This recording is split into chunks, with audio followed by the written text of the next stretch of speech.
My name is Laura Roberts, and I have been an elementary teacher, coach, and building leader in Denver, Colorado for 6 years. I was born and raised in Colorado, so this presentation is targeted at a member of the Colorado delegation. As a teacher, I have worked with many families who work gig jobs such as Uber or DoorDash. These jobs are often worked by lower income individuals who are looking for jobs that do not require higher levels of education and also provide flexibility.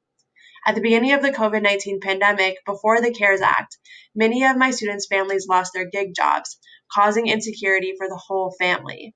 Students cannot learn if their basic needs, such as food and housing, are not met. I believe the federal government should allocate funds to permanently cover unemployment insurance for gig workers as a way to protect workers and prevent more crises for our economy. Gig jobs are only becoming more commonplace in our economy. The gig economy grew rapidly after the 2007 recession as a way for companies to save money and for individuals to have more independence and flexibility at work. The industry makes money for our economy and is not going away. More and more individuals, like the families I work with, will work gig jobs.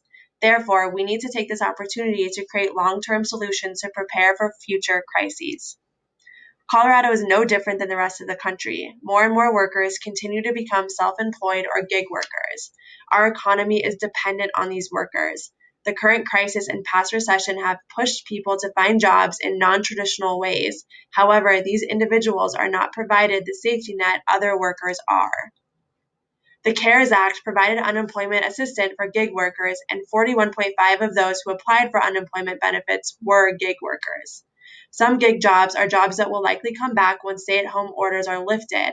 However, the biggest crisis facing our economy is unemployment. And the federal government showed through the PUA that workers' access to unemployment does not need to be dependent on employment status.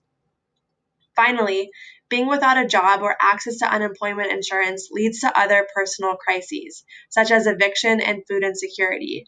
Most gig workers are still considered low income, shown through the amount of SNAP participants and overall income level of these workers. And in 2016, 39% of gig workers were individuals of color, which has surely increased. The Aspen Institute also found that 80% of renters facing eviction in 2020 were people of color. Unemployment and eviction are linked, and people of color have been the hardest hit during COVID-19. Through unemployment for gig workers, the federal government can also prevent mass evictions in communities of color. Therefore, I think the federal government should allocate funds to provide unemployment insurance for gig workers. Thank you.